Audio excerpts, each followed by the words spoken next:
नमस्कार भाई लोगों को राम राम और नमस्कार। इससे पिछले वाले वीडियो में देखिए, अभी तो सबसे गर्म टॉपिक ही अपने पास एक है, वो है बिहार इलेक्शन। उस पर बात करने के लिए आप कितनी भी बात कर सकते हो, लेकिन उसमें रोज़ नए नए ट्विस्ट आते जाते हैं, इसलिए कहने सुनने के लिए भी अच्छा लगता है। लेकिन मैंने इससे पहले वाले वीडियो में आपसे बात की थी कि बिहार इलेक्शन के मद्देनज़र and without any prejudice, Bihar election के मद्देनज़र एक बार जाति और धर्म की बात करना भी बड़ा ज़रूरी है। असदुद्दीन अवैसी का सुन लीजिए आप। अब तो प्रशांत किशोर भी घुस गए, सीमांचल में घुस गए। वहाँ पर उनको भी वही सारे के सारे मुसलमान वोटों से और वही अपील करनी है, अल्लाह का वास्ता देना है और अल्लाह का वास्ता देकर ये कहना है कि केवल डर के वजह से आप वोट न दें। बात तो अंडरलाइन बात तो बहुत अच्छी है, लेकिन बिना डर के क्या, उनको बताया गया है, इतने सालों से डरा के बताया गया है। 70-75 साल में दो चीज़ों का अचीवमेंट हुआ है हमारे राजनीतिक परिवेश में, या राजनीतिक जो नैरेटिव्स बने हैं उनमें एक तो ये है। हालांकि दो चीज़ें नहीं, वो एक ही है, उसके दो पहलू हैं। कि विक्टिम कार्ड खेलना, तो विक्टिम कार्ड तो अभी वाई पूरन कुमार में सारे खेल रहे थे मिलके। हरिओम में खेले, हरिओम वाल्मीकि वाले में खेले, फिर और खेले। उसके बाद उदित राज स्वयं को उतर आए और उन्होंने भी विक्टिम कार्ड खेला। SC ST का विक्टिम कार्ड खेलो और अल्पसंख्यक की मॉब लिंचिंग का बहाना बनाओ, या इसी तरह से अल्पसंख्यक की भी का भी विक्टिम कार्ड खेलो और उसके फ़ायदे उठाओ। ये फ़ायदे कुछ समय पहले तक तो बड़े अच्छे थे, लेकिन अब शायद इनसे उतना प्रीमियम मिलता नहीं है, लेकिन फिर भी लोगों की आदत पड़ गई, इसलिए वो उठाते रहते हैं। खैर, इस पर आगे बात करें, लेकिन आपको बता दूं कि आज जो है दिल्ली में तो क्लाउड सीडिंग की गई, फिर भी शायद बारिश नहीं हो पाई, पर प्रदूषण कम नहीं हो पाया। जयपुर में कल लगभग पूरे दिन बारिश हुई थी, धूप नहीं निकल रही है 2-3 दिनों से, और टेम्परेचर कस के डाउन है। यानी सुबह जब उठते हैं तो करीब 17-18 डिग्री टेम्परेचर होता है, और कुल मिलाकर ठंड ने अपनी दस्तक दे दी है। और मेरे को ठंड में सबसे पहले ये भाई साहब याद आते हैं, इनको सिर पर लगा लो तो आधी ठंड चली जाती है। दिल्ली में बेचारे चीफ मिनिस्टर रेखा गुप्ता के अपने ईमानदार प्रयासों के बावजूद भी क्लाउड सीडिंग शायद सक्सेसफुल नहीं हुई है, और वहाँ पर प्रदूषण भी कम नहीं हुआ होगा। लेकिन सबसे बढ़िया प्रदूषण इस समय चल रहा है बिहार में। ठीक, तो अब आइए उस बिहार में। मेरा ये कहना था कि एक तो ये जो अल्पसंख्यक वाला मुद्दा है, वहाँ पर जब भी ओवैसी बोलते हैं या कोई भी बोलेगा तो वो, और हम भी, हमारे दिमाग में भी धारणा बैठ गई कि मुसलमान सारा एक है, और मुसलमान जब भी वोट करेगा एंड ब्लॉक करेगा, और मुसलमानों में आपस में कोई मतभेद नहीं है। भाजपा ने कोशिश की थी, भाजपा ने कोशिश ये की थी कि वाकई मुसलमानों के अंदर जो मतभेद हैं, या जो जाति भेद हैं, या धर्म भेद हैं, धर्म भेद भी हैं उनके अंदर, क्योंकि सुना है कि 72 फिरके होते हैं, 72 तरीके के मुसलमान होते हैं, और उनमें वो सारी जातियां पाई जाती हैं जो अपने हिंदू समाज में पाई जाती है। क्यों? क्योंकि जब वो मुगलों का काल था, या मुगलों के काल से ही मानिए, मुगलों के काल से जो डरा धमका करके बदले जाते थे लोग बाग, तो ये बेचारे ज़्यादातर दलित और OBC वर्ग से ही बदले जाते थे। इनके जो अशराफ हैं, जो उच्च वर्ग है, वो तो ज़्यादातर इनके साथ अरब से आया था, या वाया अफगानिस्तान होते हुए जितने भी आए थे। तो अशराफ, अजलाफ और अरजाल बिल्कुल अपनी तरह। अशराफ सवर्ण, अजलाफ जो आपके जिनको कहते हैं पिछड़ा वर्ग, और अरजाल जो अपने दलित वर्ग है। जो बेचारे यहाँ से गए थे वो वैसे ही हैं वहाँ पर। एक ही चीज़ उनको दी गई है कि मस्जिद जरूर एक दे दी गई है, वो भी मस्जिद फिरके के आधार पर दी गई है। जाति तो कोई भी हो सकती है, लेकिन फिरका फिर भी एक होना चाहिए। ऐसा नहीं है कि आप अगर शिया हैं तो सुन्नी की मस्जिद में चले जाएंगे, बरेलवी है तो उनकी मस्जिद में चले जाएंगे, नहीं जा सकते। लेकिन हाँ, अगर आप बरेलवी हैं या सुन्नी हैं तो आप उस एक मस्जिद में सारे लोग एक साथ जा सकते हैं। और हमारे यहाँ तो मंदिरों का भी भेद नहीं है, आप किसी भी मंदिर में जा सकते थे, किसी भी देवता को पूछ सकते थे, किसी भी उसमें बात कर सकते थे, लेकिन उसमें फैला दिया गया कि साहब आप मंदिर में नहीं घुसने देते, ये नहीं करने देते। इस पर फिर कभी, क्योंकि ये सारा प्रोपेगेंडा है, प्रोपेगेंडा के अलावा किसी के पास कोई सबूत नहीं है कि ऐसा कहीं होता है। एक आध दो घटनाएं जो कहीं होती हैं पूरे भारतवर्ष में, उनके पीछे कारण बहुत बार अन्य होते हैं। बिल्कुल उसी तरह से जैसे कि उदित राज से घर खाली कराया गया, ये दलित पर अत्याचार था। दलित पर अत्याचार नहीं था।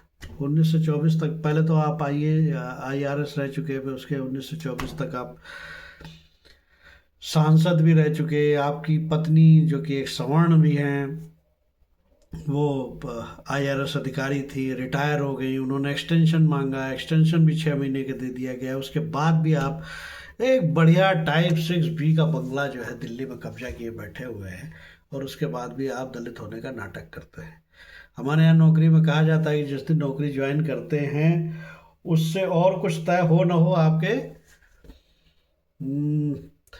रिटायरमेंट की डेट तय हो जाती है। और हम बेचारे जो छोटे मोटे अधिकारी रहे या कर्मचारी रहे, वो भी अपना उसी हिसाब से गणित लगाते हैं कि जब रिटायर होंगे तो अपने घर में जाएंगे, तो अपना घर कहीं ना कहीं बनाते हैं। इन्होंने भी 10 बना रखे होंगे, ऐसा नहीं है। उदित राज कोई दूध का धुला हुआ नहीं है, लेकिन 10 घर बना रखे होंगे। लेकिन नाटक करने के लिए इस दिल्ली के इन बड़े सरकारी बंगलों में रहने का जो मोह है ना, वो मरते दम तक नहीं जाता है। खैर, तो इसी संदर्भ में जो एक एक ब्लॉक बना दिया गया मुसलमानों का, उसको तोड़ने की कोशिश कोई नहीं करता है। उसको तोड़ने की कोशिश इसलिए नहीं हो पाती है क्योंकि उनके यहाँ दो चीज़ें बड़ी कॉमन है। एक तो एक किताब और एक मौलवी। किताब आपको कुछ सोचने नहीं देती और मौलवी आपको कुछ बताता नहीं। तो इसलिए उन दोनों के आदेश आपके लिए फाइनल है, और इसलिए वो हमेशा एक माने जाते हैं। अब आ जाइए अपने हिंदू वर्ग पे। वही सवर्ण, पिछड़े और SC ST दलित, यही वही 3 है। लेकिन ओवैसी चीख चीख कर कह रहा है कि एक सन ऑफ मल्ला, सैनी के लिए कह रहा है कि सन ऑफ मल्ला ठोक कर कहता है, जिसके का टोटल वोट परसेंटेज 3% भी नहीं है, वो ठोक के कह रहा है कि मैं डिप्टी CM बनूंगा। इस बार डिप्टी CM एक सन ऑफ मल्ला बनेगा, लेकिन एक मुसलमान को डिप्टी CM बनाने के लिए कोई राजी नहीं है। तेजस्वी बाबू थोड़ा प्रेशर में भी आ गए, उन्होंने हाँ भी भरी है कि बनाएंगे, लेकिन इन सो मेनी वर्ड्स वो कह नहीं पा रहे इस बात को। कांग्रेस भी कहती है, सब उनके खैर ख्वाह हैं, लेकिन बना नहीं पाते हैं। अब की बार बनाएंगे, लेकिन अब की बार बनाएंगे कब? जब वो जीतेंगे। और तेजस्वी ने जीतने के लिए आज अपना आखिरी आंकड़ा, आखिरी अस्त्र, जिसको कह तो कई दिनों से रहे थे, लेकिन तेजस्वी प्रण के नाम पर उन्होंने एक मैनिफेस्टो जारी कर दिया। पहली चीज तो केवल तेजस्वी प्रण है, पहले भी वो कह रहे थे कि तेजस्वी ही मुख्यमंत्री का चेहरा है। तो इस बार उन्होंने उसको, जो लालू का ऑरा था एक व्यक्ति के रूप में, और उस व्यक्ति से बड़े होकर के वो जब एक पार्टी बन गए, एक दल बन गए, तो उनका जो ऑरा था उसको पूरी तरह से आत्मसात करने के लिए इन्होंने सबको किनारे किया और तेजस्वी बीच में खड़े हो गए। इनको लगता है कि शायद वो ऑरा भी प्राकृतिक रूप से इनके ऊपर आएगा, लेकिन मुझे इसकी संभावना कम दिखती है। खैर, तो अब उस प्रण में जो 5, 6, 7, वैसे तो 25 बातें हैं, 5, 6, 7 बातें जो है वो बड़ी विचित्र और हास्यास्पद और सभी कुछ हैं। लेकिन भाई ये तो राजनीति है, उन्होंने जो कहना था कह दिया। उन्होंने कहा कि हर एक घर से एक सरकारी कर्मचारी। 3 करोड़ के सरकारी कर्मचारी क्या करेंगे? मतलब मैं तो इस पर जा ही नहीं रहा हूँ कि उनको तनख्वाह कहाँ से देंगे, क्या करेंगे, फलाना ठिकाना। लेकिन क्या हर घर का जब एक सरकारी कर्मचारी होगा, मतलब हर घर विल बी मॉनिटर्ड बाय सरकार, और हर घर से सरकार चलेगी। उनका ये कहना भी है, ये उनका विजन भी है, हर घर से सरकार चलेगी। तो ये कौन सी सरकार है और किसके पैसे से चलेगी, जब सारा पैसा तो सरकार ही खा जाएगी। खैर, अब उसमें गरीबी तो चली गई, जब मैंने कहा गरीबी चली गई, बेरोजगारी चली गई। इसके अलावा भी अभी भी एक घर से एक सरकारी नौकरी देने के बाद भी महिलाओं को 2,500 रुपये महीने देना बाकी रह गया। बेरोजगार, बेरोजगार कहाँ रह गए? जब सबको सरकारी नौकरी मिल गई, 2.5 करोड़ से ज़्यादा बेरोजगार है क्या? मान लीजिए हाईएस्ट टू हाईएस्ट लगा लें तो 2.5 करोड़ से ज़्यादा बेरोजगार है अभी भी वहाँ बिहार में, ये कोई नहीं बता रहा। तो अब सरकारी नौकरी लग गई, फिर भी बेरोजगारी भत्ता जारी है। सरकारी नौकरी लग गई, लेकिन अभी भी भूमिहीनों को जमीन दी जाएगी जो आवास के लिए। भाई ये सब कहाँ होंगे? उस समय ढूंढोगे कैसे इनको? क्योंकि सरकारी नौकरी होगी, फिर सरकारी उसूल भी होंगे, फिर सरकारी दस्तूरियाँ भी होंगी, उन सब के चलते बिहार जिस बुरी तरह से बर्बाद होने जा रहा है, तो अब है बिहारी अस्मिता पर प्रश्न चिन्ह। एक बिहारी सब पर भारी, आप चिल्ला चिल्ला के कहते हो। अब बाहर जब आओगे, अगर अगर तेजस्वी की सरकार आ गई और उसके बाद फिर आप आओगे यहाँ दिल्ली, पंजाब, महाराष्ट्र, तो आदमी पूछेगा एसडीएम साहब, अब आप नौकरी का यहाँ मजदूरी करने के लिए क्यों आए हैं? 4 दिसंबर के बाद तो एलिजिबल हो जाएगा आदमी पूछने के लिए। मेरे यहाँ आओगे अगर काम करने के लिए जयपुर में, तो मैं तो बढ़ते ही आपसे पूछूंगा मालिक किस पद पर हैं, कहाँ के एसडीएम लगे हुए हैं, और अब यहाँ पर नौकरी करने की या आपको मजदूरी करने की क्या आवश्यकता पड़ गई। देखते हैं। तो वो जो बिहारी अस्मिता है, अगर आप उनको जिता के आते हैं तो लोग कहेंगे अबे बिहारी हो क्या हैं, और अगर आप उनको हरा के आते हैं तो कम से कम ये रहेगा कि एक बिहारी सब पर भारी। और इसके अलावा भी ये एक बात और मान के चलिएगा कि इस तरीके के भौजाल में फंसने से पहले ये ज़रूर याद कर लीजिएगा कि शहाबुद्दीन का मोह आरजेडी आज भी नहीं छोड़ पाई है। आरजेडी आज भी जो है शहाबुद्दीन के बेटे को रघुनाथपुरा से टिकट देती है, और उसका ऑरा आज भी इनके दिमाग में, उसका ऑरा कह लो, खौफ कह लो, प्रेम कह लो, वो आज भी इनके दिमाग में बसा हुआ है। जैसे ही अगर ये सत्ता में आए बाई चांस, तो वो सारे लोग वापस फिर इकट्ठे होने शुरू हो जाएंगे, जैसे शहद पर मक्खियाँ इकट्ठी होती हैं। और जो कुछ भी बिहार में 20 सालों में हो पाया है, उसका क्या होने वाला है पता नहीं।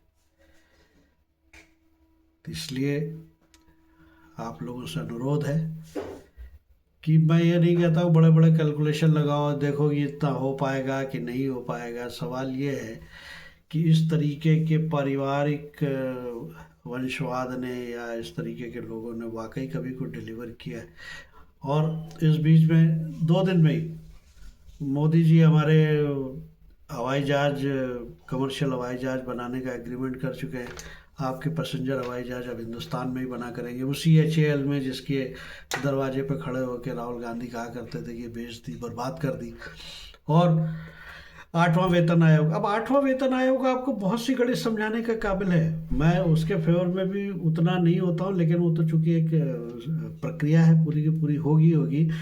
50 लाख केंद्रीय कर्मचारियों और 69 लाख पेंशनधारियों के लिए 8वां वेतन आयोग बना दिया गया है। यानी यहाँ पर भी आप देखिए, हाँ वो मैं बिहार में भी भूल गया था, बिहार में OPS भी देने जा रहे हैं, ओल्ड पेंशन स्कीम, कि यहाँ भी सेंटर जैसे, केंद्र जैसे मजबूत स्थान पर भी 50 लाख कर्मचारी हैं कुल, है ना। और उनको 8वां वेतन आयोग देते वक्त सबसे बड़ी गणना करनी पड़ती है उन 70 लाख पेंशनधारियों की।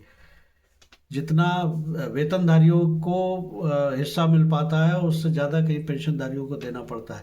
ये बढ़ते हुए भारत में ये संख्या, अगर OPS को इसी तरह लोग बाग डिक्लेयर करते रहे तो ये किसी के संभाले नहीं संभलेगी। कमाने वाला 1 और खाने वाले 10। एनीवे, पेंशन अपने आप में एक बहुत बड़ी ज़रूरत है, लेकिन वो किसी एक विशेष वर्ग को ही क्यों मिले, सबको मिलनी चाहिए। सबके लिए कोई ना कोई प्रावधान होना चाहिए। हर आदमी बूढ़ा होता है, अशक्त होता है, लाचार होता है, दवाई दारू और खाना पीना सभी को चाहिए होता है। तो पेंशन के बारे में OPS के अलावा कोई एक ऐसी स्कीम सोची जानी चाहिए जिससे ज़्यादा से ज़्यादा लोगों को भला हो सके। लेकिन फिलहाल ये बिहार में हो रहे तमाशे को देखिए, कल राहुल बाबा आ रहे हैं, उनकी रैलियों के साथ ही मुझे लगता है कि जैसे वो नहीं उर्स का झंडा चढ़ाया जाता है, कल बिहार में ऐसा ही कुछ होने वाला है। फिलहाल के लिए राम राम, नमस्कार। कृपया चैनल को शेयर और सब्सक्राइब करना मत भूलिएगा। Thank you.